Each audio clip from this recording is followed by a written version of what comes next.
ಪ್ರಿಯ ವೀಕ್ಷಕರೇ, ಕಡೆಯದಾಗಿ ಇವತ್ತಿನ ದಿನದ ಮುಕ್ತಾಯ ಸಿದ್ದಿಕ್ ಅವರ ಆಫೀಸಿಗೆ ಬಂದಿದ್ದೇವೆ. ಒಂದವರು ಕೇಂದ್ರ ಮಾಡ್ಕೊಂಡಿದ್ದಾರೆ. ಮೊಟ್ಟ ಮೊದಲಿಗೆ ಸಿದ್ದಿಕ್ ಅವ್ರ ಹತ್ರ ಕ್ಷಮೆ ಕೇಳ್ತಾ ಇದ್ದೀನಿ. ಕಾರಣ ಸರ್? ಕಾರಣ ಏನಂತ ಹೇಳಿದ್ರೆ, ಪ್ರಾಮಾಣಿಕವಾಗಿ ನಂಬೋದಿತ್ತು ನಾನು. ನಿಮ್ಮ ಮಾತಿಗೆ ನಂಬದೆ ಇಡೀ ದಿನ ವಿಸಿಟ್ ಮಾಡಿ, ನಿಮ್ಮ ಹತ್ರ ನಂಬರ್ ತಗೊಂಡು 4-5 ಜನ ರೈತರ ಹತ್ರ ಭೇಟಿ ಮಾಡಿ, ಅವ್ರ ಹತ್ರ ನಾವು ವೈಯಕ್ತಿಕವಾಗಿ ಭೇಟಿ ಮಾಡ್ಕೊಂಡು ಇಷ್ಟೆಲ್ಲ ಬೇಕಿತ್ತ ಅಂತ ನಿಮ್ಮ ಮನಸ್ಸಿಗೆ ಅನಿಸ್ತಿದೆ ಏನೋ? ಇಲ್ಲ ಸರ್, ಯಾಕೆಂದ್ರೆ ನಾವು ಫ್ರಾಂಪ್ಟ್ ಆಗಿದ್ದಾಗ ನಿಮಗೆ ಒಂದು ಅವಕಾಶ ಕೊಟ್ಟಿದ್ರೆ ತಪ್ಪೇನಿಲ್ಲ. ನಾನು ಫ್ರಾಂಪ್ಟ್ ಇಲ್ದಾಗ ಏನಾಗುತ್ತೆ ಅಂದ್ರೆ ನನಗೂ ಕೂಡ ಎಲ್ಲೋ ನಾನು ತಪ್ಪು ಮಾಡಿದೆ ಅನ್ಸುತ್ತೆ. ಬಟ್ ಆ ಗಿಲ್ಟ್ ಫೀಲ್ ಇಲ್ಲ. ವೈ? ಏಕೆಂದ್ರೆ ನಾನು ಇರೋದು ಇಲ್ಲಿ ಏನ್ ಕೆಲಸ ಮಾಡ್ತಾ ಇದ್ದೀನಿ, ಫ್ರಾಂಪ್ಟ್ನೆಸ್ ನನ್ನ ಹತ್ರ ಇದೆ. ಹಾಗಾಗಿ ನೀವು ನನ್ನನ್ನು ಪರೀಕ್ಷೆ ಮಾಡೋದ್ರಾಗೆ ತಪ್ಪೇನಿಲ್ಲ ಅನ್ಕೊಳ್ತೀನಿ. ಪರೀಕ್ಷೆ ಯಾಕೆ ಕಡ್ಡಾಯ ಅಂತ ಹೇಳಿದ್ರೆ, ಇದೊಂದು ಇತಿಹಾಸ ಮತ್ತು ನಮ್ಮ ದಾಖಲೆಯಲ್ಲಿ ಸೇರತ್ತೆ. ಖಂಡಿತ. ಇವತ್ತು ನಾವು ನಮ್ಮ ವಿಡಿಯೋ ಮಾಡ್ತಾ ಇದೀವಿ ಅಂತ ಹೇಳಿದ್ರೆ ಒಂದು 500-600 ವಿಡಿಯೋ ಆಗಿದೆ, ಅದ್ರೊಳಗೆ ನಿಮ್ದು ಒಂದು ವಿಡಿಯೋ ಸೇರತ್ತೆ. ಖಂಡಿತವಾಗಿ ಮುಂದಿನ ದಿನಮಾನಗಳಲ್ಲಿ ಆ ವಿಡಿಯೋ ನೋಡಿದಾಗ ಒಂದು ವರ್ಷ ಅದ್ರ ಮೇಲೆ ಯಾರೋ ಹೇಳ್ತಾರೆ, ಯಾರು ವಿಡಿಯೋ ಮಾಡಿದ್ದು ಈ ತರ ಇಲ್ಲ ಅಂತ ಹೇಳಿದಾಗ ನಮಗೆ ತುಂಬಾ ನೋವಾಗತ್ತೆ. ನಾವು ಯಾಕೆ ಪರಾಮರ್ಶೆ ಮಾಡ್ಕೊಂಡಿಲ್ಲ? ಆ ಸಂದರ್ಭದಲ್ಲಿ ಡಿಲೀಟ್ ಮಾಡಕ್ಕಿಂತ ಮುಂಚೆನೆ ನಮ್ಮ ಹತ್ರ ರಿಸಲ್ಟ್ ಇದೆ, ನೀವು ಹೇಳಿದ ಮಾತಿದೆ, ಅದಕ್ಕೆ ತಕ್ಕನಂತೆ ರೈತರು ಸಹ ಅನುಗುಣವಾಗಿ ಹೇಳಿದ್ದಾರೆ. ಕಡೆಯದಾಗಿ ನಿಮ್ಮ ಭೂಮಿ ಕೇಂದ್ರ, ಭೂಮಿ ಮಿತ್ರ ಸಾವಯವ ಕೃಷಿ ಕೇಂದ್ರ, ಈ ಹೆಸರು ಯಾಕೆ ಇಟ್ರಿ ಅಂತ ಸರ್? ಆಕ್ಚುಲಿ ನಾವು ರೈತರಾದರೂ ಭೂಮಿನ ಪ್ರೀತಿ ಮಾಡ್ಬೇಕು. ಭೂಮಿನೇ ಇಲ್ಲ ಅಂದ್ಮೇಲೆ ನಾವು ಇಲ್ಲ, ನೀವು ಇಲ್ಲ, ಪ್ರಪಂಚನೇ ಇಲ್ಲ ಸರ್. ಯಾಕೆಂದ್ರೆ ಪ್ರಾಣಿ ಪಕ್ಷಿ ಪ್ರತಿಯೊಂದು ಜೀವಿಗಳು ಇರೋದು ಕೂಡ ಭೂಮಿ ಆಧಾರಿತವಾಗಿ. ಭೂಮಿಯಲ್ಲಿ ಏನ್ ಬೆಳಿತೀವೋ ಅದರಿಂದ ಮಾತ್ರ ಇತರ ಪ್ರಾಣಿ ಪಕ್ಷಿಗಳಿಗೂ ಕೂಡ ಆಹಾರವಾಗುತ್ತೆ, ನಮಗೂ ಕೂಡ ಆಹಾರವಾಗುತ್ತೆ. ಆ ಭೂಮಿ ಇದ್ರೆ ಮಾತ್ರ ಸಾಧ್ಯ ಮರ ಗಿಡಗಳು ಇರಕ್ ಸಾಧ್ಯ. ಆ ಮರ ಗಿಡಗಳು ಇದ್ರೆ ಮಾತ್ರ ಸಾಧ್ಯ ನಾವು ಉಸಿರಾಡೋದಕ್ಕೆ. ಇಲ್ಲ ಕಾಲಕ್ರಮೇಣ ಇದೇ ರೀತಿ ಕೆಮಿಕಲ್ ಆಗ್ತಾ ಹೋಯ್ತು ಅಂದ್ರೆ ಸ್ವಲ್ಪ ವಿಡಿಯೋಸ್ ಎಲ್ಲ ನಾವು ಎಡಿಟಿಂಗ್ ಮಾಡಿರೋಂಥದ್ದು ನೋಡ್ತಾ ಇರ್ತೀವಲ್ವಾ, ನಾವು ಗಾಳಿ ಕೂಡ ಕೊಂಡ್ಕೊಂಡು ಉಸಿರಾಡೋ ಪರಿಸ್ಥಿತಿಯನ್ನ ನಾವು ಕ್ರಿಯೇಟ್ ಮಾಡ್ತಾ ಇದೀವಿ. ಅದಾಗಬಾರ್ದು ಅನ್ನೋ ಉದ್ದೇಶಕ್ಕೋಸ್ಕರ ನಾನೇನ್ ಮಾಡ್ತಿದ್ದೀನಿ ಅಂದ್ರೆ, ಬೇಸಿಕಲಿ ಭೂಮಿಗೆ ಅತಿ ಹೆಚ್ಚು ಇಂಪಾರ್ಟೆನ್ಸ್ ಕೊಡಿ. ಎಲ್ಲಿವರೆಗೂ ಭೂಮಿ ಜೀವಂತವಾಗಿರಲ್ವೋ ನಾವು ಕೂಡ ಜೀವಂತವಾಗಿರಕ್ ಸಾಧ್ಯ ಇಲ್ಲ. ಹಾಗಾಗಿ ನನ್ನ ಕಾನ್ಸೆಪ್ಟ್ ಏನು ಅಂದ್ರೆ, ಭೂಮಿ ಮಿತ್ರ. ಫಸ್ಟ್ ಭೂಮಿಗೆ ನಾವು ಮಿತ್ರರಾಗಿ ನೋಡಿದ್ರೆ ಮಾತ್ರ ಸಾಧ್ಯ ನಾವು ಜೀವಂತವಾಗಿರಕ್ಕೆ. ಒಳ್ಳೆ ಕಾನ್ಸೆಪ್ಟ್ ಇದೆ ನಿಮ್ದು. ಮೊಟ್ಟ ಮೊದಲಿಗೆ ನೀವು ಕೊಟ್ಟಂತ 10 ಜನರೊಳಗೆ 3 ಅಥವಾ 4 ಜನರಿಗೆ ಭೇಟಿ ಮಾಡಿದ್ವಿ. ಅದರೊಳಗೆ ಒಬ್ರು ರಿಟೈರ್ಡ್ ಪೊಲೀಸ್ ಆಫೀಸರ್ ಇದ್ರು. ಅದಾದ್ರ ಮೇಲೆ ಮತ್ತೊಬ್ರು ಸತೀಶ್ ಅನ್ನೋರೊಬ್ರಿಗೆ ಭೇಟಿ ಮಾಡಿದ್ವಿ, ರಘು ಅನ್ನೋರಂತ ಭೇಟಿ ಮಾಡಿದ್ವಿ, ಮತ್ ಕೆಲವರಿಗೆ ಭೇಟಿ ಮಾಡಿದ್ವಿ. ವಿಡಿಯೋ ಮಾಡೋ ಸಂದರ್ಭ ಸರಿಯಾಗಿ ಒದಗಿಸಿ ಬಂದಿಲ್ಲ, ಕೆಲವರು ಆ ಬಟ್ಟೆ ಒಳಗೆ ವಿಡಿಯೋ ತಗೊಳೋ ಇಷ್ಟಪಟ್ಟಿಲ್ಲ, ಹಿಂಗೆಲ್ಲ ಕೆಲವೊಂದು ಇತ್ತು. ಆದ್ರೆ ಎಲ್ಲಿ ಹೋದ್ರು ನಮಗೆ ಅರ್ಥ ಆಗಿದೆ ಏನಂತ ಹೇಳಿದ್ರೆ, ಯಾವ ತರ ಕೃಷಿಗೆ ನಾವು ಈವರೆಗೆ ಖರ್ಚು ವೆಚ್ಚ ಮಾಡ್ತಾ ಇದ್ದೀವಿ, ಅದೇ ಖರ್ಚು ವೆಚ್ಚದಲ್ಲಿ ನಿಮ್ಮ ಒಂದು ಮಾರ್ಗದರ್ಶನ ತಗೊಂಡ್ರೆ ಇಳುವರಿ ಒಳಗೆ ಅವ್ರು ಹೇಳಿದ ಪ್ರಕಾರ 1 to ಡಬಲ್ ಆಗಿದೆ ಅಂತ. ಅದು ಅಲ್ಲದೆ ಹೋದ್ರು ಒಂದು 40%, 20-30% ಆದ್ರೂ ಜಾಸ್ತಿ ಆಗ್ಬೋದು ಅಂತ ನಮಗೆ ರಿಯಲೈಸ್ ಆಗಿದೆ. ನೀವೇನ್ ಹೇಳಕ್ ಇಷ್ಟಪಡ್ತೀವಿ ಸರ್? ಆಕ್ಚುಲಿ ನಾವು ಫಾರ್ಮರಿಗೆ ಫಸ್ಟ್ ವಿಸಿಟ್ ಹೋದಾಗ್ಲೇ ನಾವು ಅವರಿಗೆ ಏನ್ ಹೇಳ್ತೀವಿ ಅಂದ್ರೆ, ಅತಿ ಹೆಚ್ಚಾಗಿ ನಂಬಿಕೆ ಕೊಡಲ್ಲ ಸರ್, ಬಟ್ 100% ನಮಗೆ ಹೋಪ್ ಇರುತ್ತೆ, ಅಲ್ಲಿ ನಾನು ಒಳ್ಳೆ ಹೀಲ್ಡ್ ಅನ್ನ ಕೊಡ್ತೀನಿ ಅಂತ. ಅದೇ ರೀತಿಯಲ್ಲಿ ನಾನು ಅವ್ರಿಗೆ ಹೇಳೋದು ಜಸ್ಟ್ ಫಾರ್ ಪರ್ಸೆಂಟೇಜ್ ಅಂತ ಅಂದಾಗ ಮ್ಯಾಕ್ಸಿಮಮ್ ಹೇಳೋದು ಒಂದು 25%.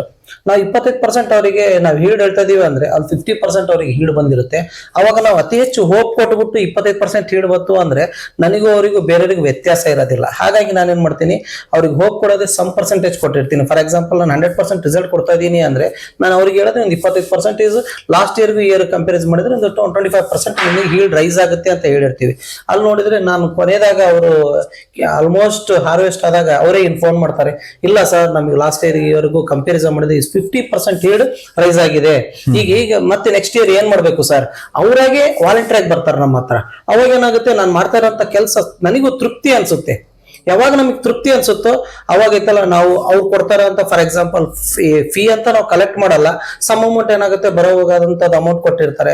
ಇನ್ಕ್ಲೂಡ್ ಏನಾಗುತ್ತೆ ಅಂದ್ರೆ ಅವರು ಖುಷಿಯಾಗಿ ಕೊಟ್ಟಿರ್ತಾರೆ, ಇಲ್ಲ ಸರ್ ಇಷ್ಟೆಲ್ಲ ಹೇಳ್ತಾ ಬಂದು ಲಾಸ್ಟ್ ಇಯರ್ಗೆ ಈಗ ಲಕ್ಷ ಗಂಟಲೆ ನಮಗೆ ಲಾಭ ಆಗಿದೆ ಮೇಲೆ ಸಮ್ ಅಮೌಂಟ್ ನೀವು ತಗೊಳ್ಳಿ ಅಂತ ಫಾರ್ ಎಕ್ಸಾಂಪಲ್ 1000 ಆಗಿರ್ಬೋದು, 2000 ಆಗಿರ್ಬೋದು, ಅಂಥದ್ದು ಕೂಡ ಕೊಟ್ಟಿರೋಂಥ ತುಂಬಾ ರೈತರಿದ್ದಾರೆ.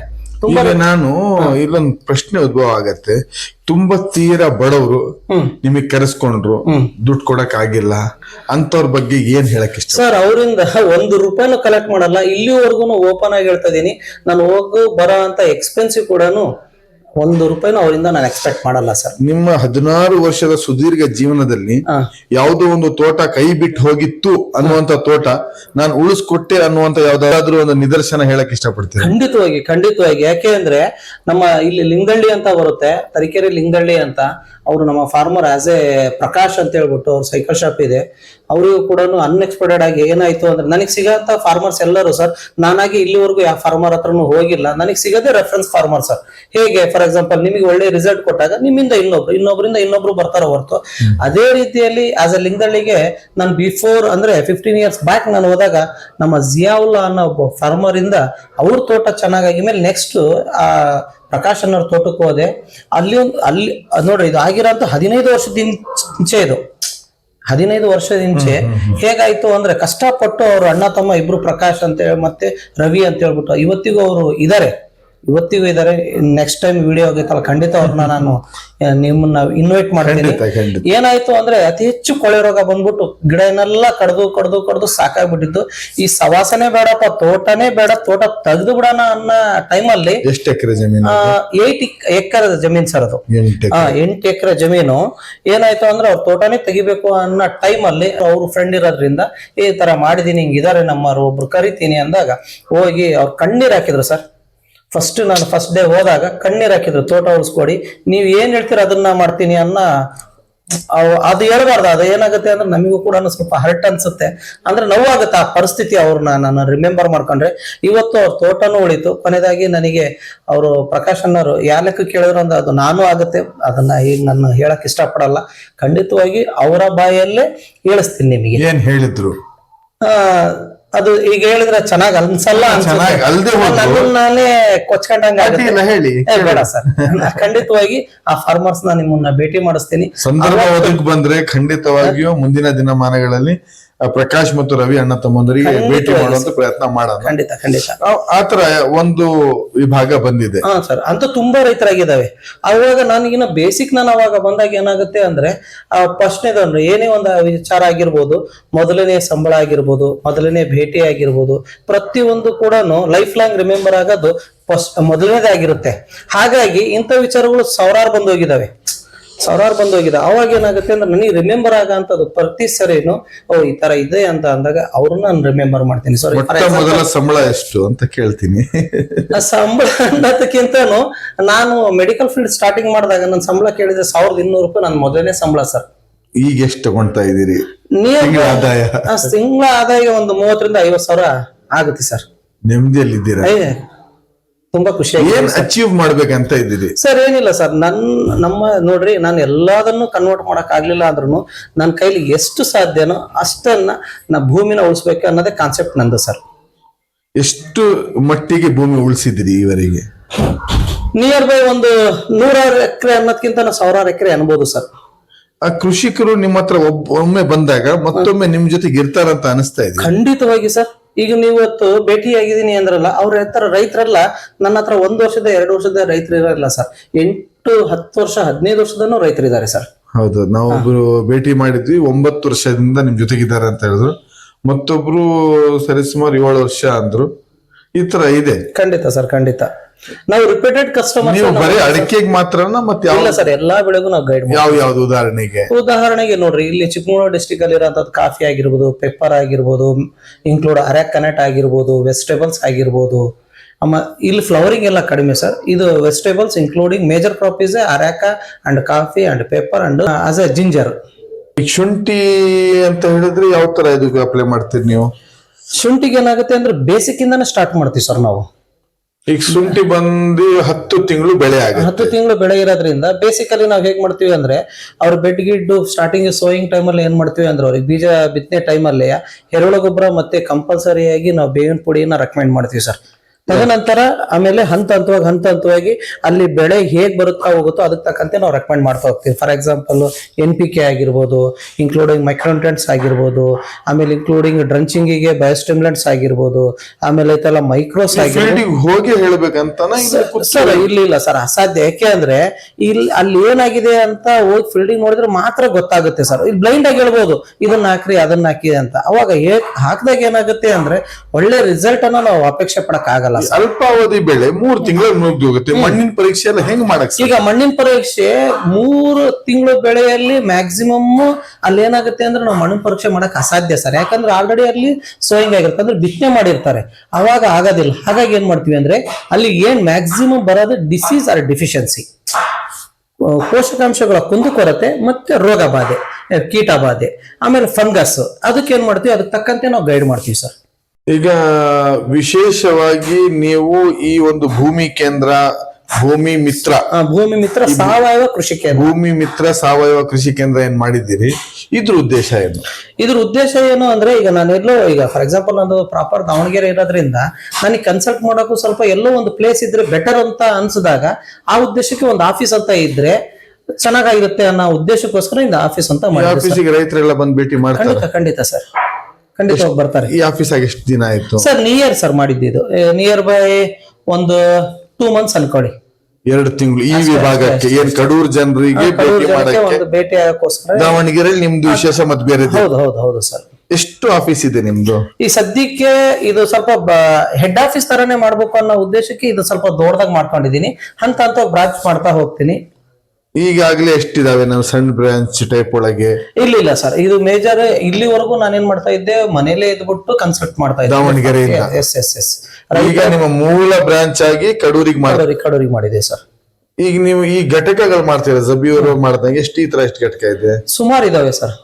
ರೈತರು ಯಾರು ಒಪ್ಕೊಂಡ್ ಬರ್ತಾರೆ ಅವರು ಆ ಭಾಗದ ರೈತರಿಗೆ ನಾವು ಇದು ಎರೆಹುಳ ಗೊಬ್ಬರ ತಯಾರು ಮಾಡಿ ಕೊಡ್ತೀವಿ ಅಂತ ಬರ್ತಾರೆ, ಅಥವಾ ಅವ್ರಿಗೆ ಕೊಡಕ್ ಆಗದಿದ್ರು ನಿಮ್ ಪ್ರೊಟೆಕ್ಷನ್ ಮಾಡ್ಕೊಡೋರಿಗೂ ನೀವು ಸಹಕಾರ ಮಾಡ್ತೀವಿ? ಖಂಡಿತವಾಗಿ ಗೈಡ್ ಮಾಡ್ತೀವಿ. ಎಷ್ಟು ಇನ್ವೆಸ್ಟ್ಮೆಂಟ್ ಬೇಕಾಗಬಹುದು? ಸ್ವಾಭಾವಿಕ ಪ್ರಶ್ನೆ. ಸ್ವಾಭಾವಿಕ ಅಂದ್ರೂ ಕೂಡ 10 ಲಕ್ಷಕ್ಕಿಂತ ಕಡಿಮೆ ಆಗಲ್ಲ ಸರ್. ಕಾರಣ ಏನು ಅಂದ್ರೆ ಇಲ್ಲಿ ನೋಡ್ರಿ, ಈಗ ಅವ್ರವ್ರಿಗೆ ಬೇಕು ಅಂದಾಗ ಫಾರ್ ಎಕ್ಸಾಂಪಲ್ ಈಗ ನಿಮಗೆ ಅನ್ಕೊಡ್ರಿ, ನಿಮ್ದು ಒಂದು 2 ಎಕರೆ ತೋಟ ಇದೆ ಅಂದ್ರೆ ನಿಮಗೇನು ಅವಶ್ಯಕತೆ ಇರಲ್ಲ ಅಷ್ಟೊಂದು. ನೀವೊಂದು 4 ಬೆಡ್ ಮಾಡ್ಕೊಳ್ಳಿ, ಜೊತೆಗೆ ತರ ನಿಮ್ಮೂರಲ್ಲಿ ಸಿಗಂತ ನೀವೇ ಏನಾರ ಹೈನುಗಾರಿಕೆ ಇತ್ತು ಅಂದ್ರೆ ನಿಮ್ದೇ ಕೊಟ್ಟಿಗೆ ಗೊಬ್ಬರ ತಗೊಳ್ಳಿ. ಇಲ್ಲ ಅಂದ್ರೆ ನೀವು ಬೈ ಮಾಡೋದಾದ್ರೆ ಹೊರಗಡೆಯಿಂದ ಬೈ ಮಾಡ್ರಿ. ನೀವೇ ಸ್ವಂತ ಕೈತಲ್ಲ ನಿಮ್ಮ ತೋಟದಲ್ಲೂ ಕೂಡ ಮಾಡ್ಬೋದು. ಆಕ್ಚುಲಿ ನಾವು ಅತಿ ಹೆಚ್ಚು ಮೊದಲಿಂದ, ಯಾಕೆಂದ್ರೆ ಕೃಷಿ ಇಲಾಖೆ ಕೂಡ ಅತಿ ಹೆಚ್ಚು ಪ್ರೋತ್ಸಾಹ ಕೊಡುತ್ತೆ ಸರ್. ವರ್ಮಿ ಕಾಂಪೋಸ್ಟ್ ನೀವ ಖುದ್ದಾಗಿ ಮಾಡ್ಕೊಳ್ರಿ, 0 ಇನ್ವೆಸ್ಟ್ಮೆಂಟ್ ಅಲ್ಲಿ ಅಂತ. ಈಗ ಒಂದು ಭಯ ಕಾಡಲ್ಲ ನಿಮಗೆ? ನಾನ್ ಮಾಡೋ ಕೆಲ್ಸಕ್ಕೆ ರೈತರ ಮೇಲೆ ಅವಲಂಬನೆ ಆಗಿದ್ದೀನಿ, ರೈತರಿಗೆ ಬಿಟ್ಬಿಟ್ರೆ ನನಗೇನಪ್ಪಾ ಅಂತ? ಸಾಧ್ಯನೇ ಇಲ್ಲ ಸರ್. ಯಾಕೆ ಅಂತ ಹೇಳ್ತೀನಿ ಕೇಳಿ. ಈಗ ಅತಿ ಹೆಚ್ಚು ರೈತರು, ಚಿಕ್ಕ ರೈತರು, ದೊಡ್ಡ ರೈತರು ಇದ್ದಾರೆ. ಚಿಕ್ಕ ರೈತರು ಅವ್ರವ್ರೇ ಮಾಡ್ಕೊಳಕ್ ಮ್ಯಾಕ್ಸಿಮಮ್ ಟ್ರೈ ಮಾಡ್ತಾರೆ. ದೊಡ್ಡ ರೈತರು ಏನಾಗುತ್ತೆ ಅಂದ್ರೆ ಮಾಡ್ಕೊಳಕ್ ಆಗಲ್ಲ. ಯಾಕೆ ಮಾಡ್ಕೊಳ್ತಾರೆ, ದೊಡ್ಡ ರೈತರು ಮಾಡ್ಕೊಳಕ್ ಆಗಲ್ಲ. ಕಾರಣ ಏನು ಅಂದ್ರೆ ಮ್ಯಾನ್ ಪವರ್ ಸರ್. ಇವತ್ತು ಏನ್ ಬೇಕಾದ್ರೂ ಅರೇಂಜ್ ಮಾಡ್ಬೋದು ಸರ್, ಕೆಲ್ಸಗಾರನ ಅರೇಂಜ್ ಮಾಡಕ್ ತುಂಬಾ ಕಷ್ಟ ಇದೆ. ಶ್ರಮಿಕರು ಸಿಗ್ತಾ ಇಲ್ಲ. ಖಂಡಿತ ಸರ್. ಯಾಕೆ ಅಂದ್ರೆ ನಾವು ಚಿಕ್ಕ ವಯಸ್ಸಲ್ಲಿ ಇದ್ದಾಗ ಕೆಲಸ ಮಾಡೋಂಥ ನಾವೆಲ್ಲ ಈಗ ನೋಡ್ರಿ, ಕೆಲಸ ಬೇಕು ಅಂದ್ರೆ ವಾಲಂಟಿಯರ್ ನಾವು ಹೋಗ್ತಾ ಇದ್ವಿ, ನಮಗೆ ಕೆಲಸ ಕೊಡಿ, ನಾವು ನಾಳೆ ಕೆಲ್ಸಕ್ಕೆ ಬರ್ತೀವಿ ಅಂತ. ಇವತ್ತು ನಾವಾಗಿ ಅವ್ರ ಮನೆ ಬಾಗ್ಲಿ ನಿಂತರೂ ಕೂಡ ಕೆಲ್ಸಗಾರ ಬರೋದು ತುಂಬಾ ಕಷ್ಟ ಇದೆ ಸರ್. ಸಂಕ್ಷಿಪ್ತವಾಗಿ ಮಾಹಿತಿ ಕೊಡ್ತಾ ಇದ್ದೀರಿ, ಯಾವುದೇ ಒಂದು ಭಯ ಆತಂಕ ಇಲ್ಲದೆ. ಇಷ್ಟು ಡೇರಿಂಗ್ ಹೇಗ್ ಬಂತು, ಎಲ್ಲಿಂದ ಬಂತು? ಹೇಗ್ ಬಂತು ಅಂದ್ರೆ ನಮ್ಮ ಪರಿಸ್ಥಿತಿ ಅನುಗುಣವಾಗಿ ತಾನಾಗೆ ಬರುತ್ತೆ ಸರ್. ನಾವು ಅನ್ಕೊಳ್ತೀವಿ ಅಷ್ಟೇ, ಏನು ಮಾಡಕ್ ಆಗಲ್ಲ ಅಂತ. ಬಟ್ ಪರಿಸ್ಥಿತಿ ಏನ್ ಮಾಡಿಸುತ್ತೆ ಅಂದ್ರೆ ಮಾಡ್ಬೇಕು. ಬಟ್ ಏನಾರ ಒಂದು ಸಾಧನೆ ಮಾಡ್ಬೇಕು ಅಂತ ಬಂದಾಗ ಖಂಡಿತವಾಗಿ ಮಾಡ್ಬೋದು ಸರ್. ಕಡೆಯದಾಗಿ ನಮ್ಮ ರೈತ ಬಾಂಧವರಿಗೆ ಏನು ಸಂದೇಶ ಕೊಡಕ್ ಇಷ್ಟಪಡ್ತೀರಿ? ನನ್ನ ಎಲ್ಲಾ ರೈತ ಬಾಂಧವರಿಗೆ ನಾನು ಏನ್ ಹೇಳಕ್ ಇಷ್ಟಪಡ್ತೀನಿ ಅಂದ್ರೆ ಮ್ಯಾಕ್ಸಿಮಮ್ ಎಂತಲ್ಲ ಸಾವಯವ ಕೃಷಿ ಬಗ್ಗೆ ಒತ್ತು ಕೊಡಿ. ಆಮೇಲೆ ಕೆಮಿಕಲ್ ಫರ್ಟಿಲೈಸರ್ ಇಂದ ಸಂಪೂರ್ಣವಾಗಿ ನೀವು ಮುಕ್ತ ಆಗ್ಬೋದು, ಬಟ್ ಹಂತವಾಗಿ ನೀವು ಖಂಡಿತವಾಗಿ ಮುಕ್ತ ಆಗ್ಬೋದು. ಒಂದೇ ಸರಿ ನೀವು ಮುಕ್ತ ಆಗ್ತೀನಿ ಅಂತ ಹೋದ್ರೆ ತುಂಬಾ ಕಷ್ಟ ಆಗುತ್ತೆ. ಯಾಕೆ ಅಂದ್ರೆ ಇಂಥವು ಬಹಳ ಕಂಪ್ನಿಗಳು, ಫಾರ್ ಎಕ್ಸಾಂಪಲ್ ಕಂಪ್ನಿಯನ್ನ ನಾನು ಬ್ಲೈಮ್ ಮಾಡಕ್ ಇಷ್ಟಪಡಲ್ಲ, ಅಲ್ಲಿ ನಿಮಗೆ ಗೈಡ್ ಮಾಡೋ ಅಂತಾರಾಗಿರ್ಬೋದು, ಇನ್ಕ್ಲೂಡಿಂಗ್ ನೀವು ಅವರನ್ನ ವೆಲ್ಕಮ್ ಮಾಡಿದಾಗ ಏನಾಗುತ್ತೆ ಅಂದ್ರೆ ಒಳ್ಳೇದಕ್ಕೆ ಮತ್ತೆ ಮೆರಿಟ್ ಆರ್ ಡಿಮೆರಿಟಿಗೆ ಏನ್ ಮಾಡಿ ಅಂದ್ರೆ ಕೂತ್ಕೊಂಡು ಡಿಸ್ಕಸ್ ಮಾಡಿ. ಎಲ್ಲಿವರೆಗೂ ನೀವು ಡಿಸ್ಕಸ್ ಮಾಡಲ್ವೋ, ಎಲ್ಲಿವರೆಗೂ ಕ್ರಾಸ್ ಕ್ವಶನ್ ಮಾಡಲ್ವೋ, ಅಲ್ಲಿವರೆಗೂ ನಿಮಗೆ ಕ್ಲಾರಿಟಿ ಸಿಗಲ್ಲ. ಹಾಗಾಗಿ ನೀವೇನ್ ಮಾಡಿ, ಈಗ ಸಾವಯವ ಕೃಷಿ ಇದ್ದರೆ ಸಾಧ್ಯ ಅನ್ನೋದಾದ್ರೆ ನೀವು ಇದನ್ನ ಥಿಂಕ್ ಮಾಡಿ, ನಾನು ಸಂಪೂರ್ಣವಾಗಿ ಇದಕ್ಕೆ ಹೋದ್ರೆ ಇಲ್ಲಿಂದ ಸಾಧ್ಯ. ಆಕ್ಚುಲಿ ನಾನು ಹೇಳ್ತೇನೆ ಮ್ಯಾಕ್ಸಿಮಮ್ 99% 100% ಹೇಳ್ತೀನಿ, ಸಂಪೂರ್ಣವಾಗಿ ಅಟ್ ಎ ಟೈಮ್ ಅಂದ್ರೆ ನಾನು ಕೆಮಿಕಲ್ ಹೋದ ವರ್ಷ ಯೂಸ್ ಮಾಡ್ತಿದ್ದೆ, ಈ ವರ್ಷದ ನಾನು ಸಾವಯವ ಹೋಗ್ತೀನಿ ಅಂದ್ರೆ ತುಂಬಾ ಕಷ್ಟ ಆಗುತ್ತೆ ಅಂದ್ರೆ ಹೀಲ್ಡ್ ಬರೋದಲ್ಲ ಸರ್. ಹಾಗಾಗಿ ನೀವೇನ್ ಮಾಡಿ ಅಂದ್ರೆ ಹಂತ ಹಂತವಾಗಿ ಚೇಂಜ್ ಆಗ್ತಾ ಹೋಗ್ರಿ. ಇಲ್ಲ ಅಂದ್ರೆ ನೀವು ಬಳಕೆ ಮಾಡೋ ಅಂದ್ರೆ ಫಾರ್ ಎಕ್ಸಾಂಪಲ್ ನೀವು ಬಳಕೆ ಅಂದ್ರೆ ಹಣ್ಣು ಹಂಪಲು ಗಿಡ ಆಗಿರ್ಬೋದು, ಭತ್ತಕ್ಕಾಗಿರ್ಬೋದು, ಆಮೇಲೆ ನಿಮ್ಮ ಸ್ವಂತಕ್ಕೆ ನೀವು ಯೂಸ್ ಮಾಡೋ ಅಂತ ಪದಾರ್ಥಗಳಿಗೆ ಏನ್ ಮಾಡಿ ಅಂದ್ರೆ ಬರೀ ಸಾವಯವನ್ನ ಯೂಸ್ ಮಾಡ್ರಿ. ಆವಾಗ ಹಂತ ನೀವು ಚೇಂಜ್ ಆಗ್ತಾ ಹೋದಂಗೆ ಖಂಡಿತವಾಗಿ ನೀವು ಸಾವಯವಕ್ಕೆ ಹೋಗ್ಬೋದು. ನೀವು ಸಾವಯವಕ್ಕೆ ಯಾವಾಗ ಹೋಗ್ತೀರಾ ಪರಿಪೂರ್ಣವಾಗಿ, ಅವಾಗೈತಲ್ಲ ಭೂಮಿತಾಯಿ ಕೂಡ ಉಳಿಯಕ್ ಸಾಧ್ಯ. ಆಮೇಲೆ ನೀವು ಭೂಮಿತಾಯಿ ಉಳಿದ್ರೆ ಮಾತ್ರ ನಾವೆಲ್ಲರೂ ಪ್ರಪಂಚದಲ್ಲಿ ಮನುಷ್ಯರಾಗಿರ್ಬೋದು, ಜೀವಿಗಳಾಗಿರ್ಬೋದು, ಮರಗಿಡಗಳಾಗಿರ್ಬೋದು ಬದುಕಕ್ಕೆ ಸಾಧ್ಯ ಸರ್. ಹಾಗಾಗಿ ಎಲ್ಲಾ ರೈತ ಬಾಂಧವರು ಏನ್ ಮಾಡ್ಬೇಕು ಅಂದ್ರೆ ಅತಿ ಹೆಚ್ಚು ಸಾವಯವ ಕಡೆ ಗಮನ ಕೊಡಿ. ಹಂತವಾಗಿ ನೀವು ಬದಲಾವಣೆ ಆಗ್ತಾ ಹೋಗ್ರಿ. ಒಂದೇ ಸತಿ ಬದಲಾವಣೆ ಆಗ್ಬೇಕು ಅಂದ್ರೆ ಅಸಾಧ್ಯ ಅನ್ಸುತ್ತೆ. ಯಾಕೆಂದ್ರೆ ಆಲ್ಮೋಸ್ಟ್ ಉದಾಹರಣೆಗೆ ನೀವು ಏನ್ ಹೇಳ್ಬೋದು ಅಂದ್ರೆ ಈಗ ಸಡನ್ಲಿ ಏನಾಯ್ತು ಸಾವಯವಕ್ಕೆ ಕನ್ವರ್ಟ್ ಆಗ್ಬೇಕು, ಪರಿಸ್ಥಿತಿ ಗಂಭೀರ ಆಗ್ತಾ ಇದೆ ಅಂದ್ರೆ ಸಾಯಿಲ್ ಏನಾಗ್ತಾ ಪೊಲ್ಯೂಷನ್ ಆಗ್ತಾ ಇದೆ ಅನ್ನೋ ಪರ್ಪಸ್ಗೆ ಏನಾಯ್ತು ಅಂದ್ರೆ ದೇಶನೇ ಸಡನ್ಲಿ ಏನಾಯ್ತು ಸಾವಯವ ಕನ್ವರ್ಟ್ ಆಯ್ತು. ಸಾವಯವ ಕನ್ವರ್ಟ್ ಆದಾಗ ಏನಾಯ್ತು ಅಂದ್ರೆ ಪರಿಸ್ಥಿತಿ ತುಂಬಾ ಗಂಭೀರ ಆಯ್ತು. ಹಾಗಾಗಿ ನಾನು ಹೇಳ್ತೀನಿ ಅಂದ್ರೆ ಒಂದು ದೇಶಕ್ಕೆ ಈ ಪರಿಸ್ಥಿತಿ ಕ್ರಿಯೇಟ್ ಆಗುತ್ತೆ ಅಂದ್ರೆ ನಮ್ಮ ರೈತ ಬಾಂಧವರಿಗೆ ಆಗೋದ್ರಿಂದ ತಪ್ಪೇನಿಲ್ಲ. ಹಾಗಾಗಿ ಏನ್ ಮಾಡ್ತೀನಿ ಹಂತವಾಗಿ ಚೇಂಜ್ ಆಗ್ತಾ ಹೋಗಿ ಖಂಡಿತವಾಗಿ ನೀವು ಸಾವಯವಕ್ಕೆ ಸಂಪೂರ್ಣವಾಗಿ ಚೇಂಜ್ ಆಗ್ಬಾರ್ದು. But I will request, remember, ನೀವು ಪದೇ ಹೇಳ್ತಾ ಇದ್ದೀನಿ, ನೀವು ಒಂದೇ ಸತಿ ಸಡನ್ಲಿ ಚೇಂಜ್ ಆಗ್ಬೇಡಿ, ಹಂತವಾಗಿ ಚೇಂಜ್ ಆಗ್ಬೇಕು. ಪ್ರಿಯ ವೀಕ್ಷಕರೇ, ನಮ್ಮ ಸಿದ್ದಿಕ್ ಅವರು ನಮ್ಮ ಜೊತೆಗಿದ್ದಾರೆ. ಈ ಒಂದು ಇವತ್ತಿನ ಭೇಟಿಯಲ್ಲಿ ಬಹಳಷ್ಟು ಕೃಷಿಕರಿಗೆ ಭೇಟಿ ಆದ್ವಿ, ಮತ್ತೆ ಇವರಿಗೆ ಗೊತ್ತಿಲ್ಲದಂಗೆ ಯಾರ ಹತ್ರ ಹೋದ್ವಿ. ಆದ್ರೂ ಯಾವುದೇ ಹಂತದಲ್ಲಿ ಇವ್ರು ನಿರಾಸೆ ಆಗಿಲ್ಲ, ಆತಂಕ ಆಗಿಲ್ಲ, ಭಯ ಮೂಡಿಸ್ಕೊಂಡಿಲ್ಲ, ಮತ್ತೆ ಸಿಟ್ಟು ಆಗಿಲ್ಲ. ಇವೆಲ್ಲವೂ ಮುಂದಿಟ್ಕೊಂಡು ಆ ಭಗವಂತ ಇವರಿಗೆ ಮುಂದಿನ ದಿನಮಾನಗಳಲ್ಲಿ ಒಳ್ಳೇದ್ ಮಾಡ್ಲಿ. ಇವರು ಬಯಸಿದಂತ ಭೂಮಿ ಮಿತ್ರ ಕೇಂದ್ರ ಆಶಾದಾಯಕವಾಗ್ಲಿ ಬೆಳಿಲಿ ಅನ್ನೋ ಉದ್ದೇಶದಿಂದ ಹಾರೈಸ್ತಾ ಭಗವಂತ ಇವರಿಗೆ ಆಯಸ್ಸು, ಆರೋಗ್ಯ, ಐಶ್ವರ್ಯ ನೀಡಿ ಮುಂದಿನ ದಿನಮಾನಗಳಲ್ಲಿ ಒಂದು ಯಶಸ್ವಿ ಮಾರ್ಗದರ್ಶಕರಾಗಿ ಪರಿವರ್ತನೆ ಆಗ್ಲಿ ಅಂತ ಕೇಳ್ಕೊಳ್ತಾ ಈ ಕಾರ್ಯಕ್ರಮನ ಇಲ್ಲಿಗೆ ಮುಗಿಸ್ತಾ ಇದ್ದೇನೆ. ಜೈ ಹಿಂದ್, ಜೈ ಕರ್ನಾಟಕ.